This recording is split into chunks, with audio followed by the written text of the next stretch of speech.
Ja. Når man skal lave sådan en pil, så er det vigtigt, at man finder ud af, hvad for en længde pilen skal have. Og for at finde ud af det, bliver man nødt til at lægge den op i buen. Lægge sin rundstok op i buen, som den skal ligge, og tage sigte. Og der er det vigtigt, at man kommer helt ud i strakt arm, og får pilens ankringspunkt her på strengen, helt op til mundvigen, hvor den skal ligge. Og så har man pilens længde. Den skal lige kunne ligge i pilehylden ud over tommelfingeren, og så har man den rigtige længde.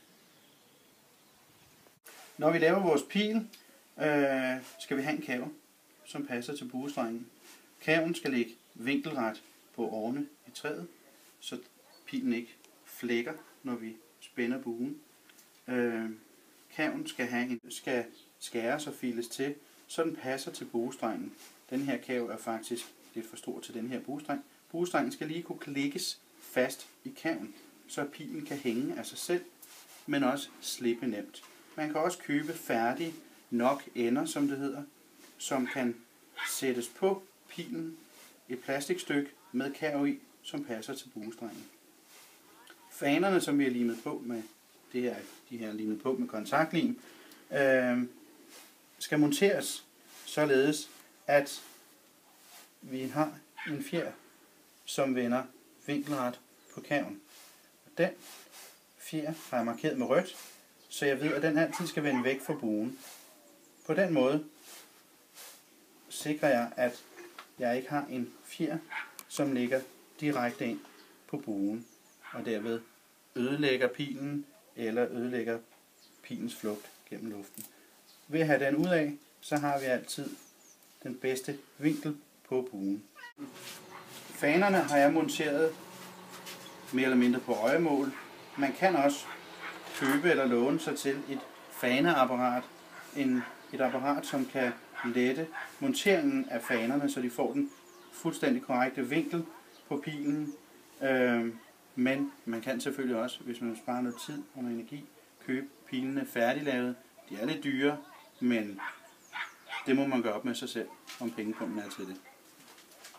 Pile har vi lavet 3 forskellige pile her, som vi vil præsentere som noget af det, vi kan lave. For det første så er de her pileskæfter, de er købte, og de koster også en formue at købe. Så kan man også købe sådan nogle spidser, som der er her, færdiglavede spidser, som så skal snittes ned over rundpinden her. Vi har også prøvet at lave sådan en pil, som der sidder på den her. Og det er simpelthen lavet ud af et stykke pladestål, som er klippet ud med en pladesaks, så man får sådan en lille pil. Så dertil der har man lavet skåret en lille slisned i pilen, og vi har beviklet med manoline. Så har Kim sat sådan nogle fine faner på nede bag her, for at styre det lidt. Og der har Kim faktisk gjort det smarte, som vi lige forklarer lige om lidt. Så har vi yderligere lavet en rollespilspil, og den er en lille smule stor, har jeg fået at vide. Og det, der er i den, det er skumgummi, og så er det gaffetape, og det kan nok laves pænere det her. Og nede i den gaffetape, der er det her skumgummi noget stort, og pilen, der har vi skruet sådan et lille fladt stykke træ på her, som kommer ned her, som bevirker, at den her pind her, når der er fart på, den ikke kan trykke sig ind i barnet, manden, dyret eller andet. Så har vi yderligere, der har vi lavet sådan en armbeskytter her. Det kan også laves, det kan laves sådan noget genbrugs tam-tam, flasker for eksempel. Vi har lavet sådan nogle her til at tage på fingrene, når vi strammer buen op, som tages på sådan her. Og man så kan holde ind på buestrengen. Ja, men ellers så er det bare at kaste sig ud i det her projekt her, og held og lykke med projektet. Det er spændende.